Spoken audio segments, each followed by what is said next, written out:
নূহ আলাইহিওয়াসাল্লাম তার প্রায় 1000 বছরের দীর্ঘ জীবনে মানুষকে আল্লাহর একত্ববাদের দিকে আহ্বান করেছেন, কিন্তু তার সম্প্রদায়ের মানুষ তার কথায় সাড়া দেয়নি, উল্টো তার উপর বিভিন্নভাবে নির্যাতন করেছে।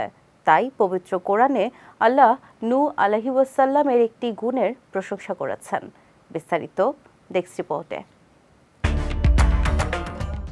হযরত নূহ আলাইহিওয়াসাল্লামকে আদমে সানি বা দ্বিতীয় মানব বলা হয়।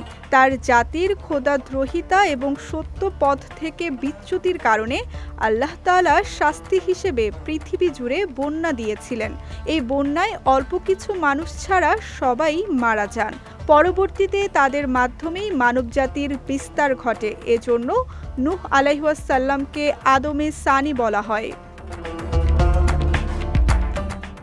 নূহ আলাইহিওয়াসাল্লামের দীর্ঘ জীবনে তিনি মানুষকে আল্লাহর একত্ববাদের দিকে আহ্বান করেছেন, কিন্তু তার সম্প্রদায়ের লোকজন নবীর কথায় সাড়া না দিয়ে তার ওপর বিভিন্ন পন্থায় নির্যাতন করেছে।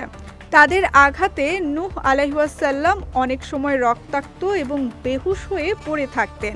জ্ঞান ফিরলে তিনি আল্লাহর কাছে দোয়া করে বলতেন, হে আল্লাহ, আমার জাতিকে ক্ষমা করুন, তারা অজ্ঞ, মূর্খ, জানে না, বুঝে না।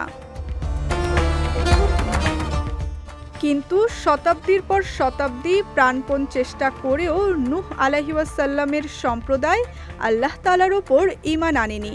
এভাবে তার সম্প্রদায়ের মানুষদের অধ্যত্ব বেড়ে যাওয়ায় আল্লাহ তাআলা ঈমানদার ছাড়া বাকিদের সমূলে ধ্বংস করে দেন। তার আগে তিনি নবীকে একটি নৌকা তৈরির নির্দেশ দেন। নৌকার নির্মাণ কাজ শেষ হলে একদিন প্লাবন হলো।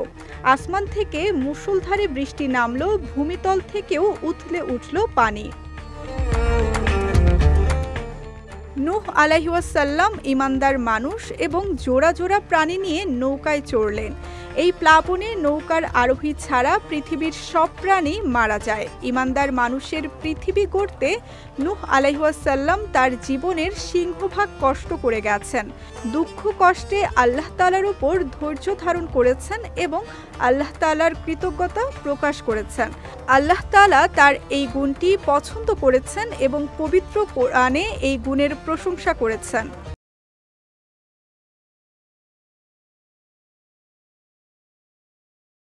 আল্লাহ বলেন, তোমরাই তো তাদের বংশধর যাদেরকে আমি নূহের সাথে আরোহণ করিয়েছিলাম, নিশ্চয়ই সে ছিল পরম কৃতজ্ঞ বান্দা। এই আয়াতে আল্লাহ তাআলা নূহ আলাইহিওয়াসাল্লামের কৃতজ্ঞতা প্রকাশের গুণের প্রশংসা করে তাকে কৃতজ্ঞ বান্দা হিসেবে অভিহিত করেন। বিজয় টিভি নিউজ ডেস্ক।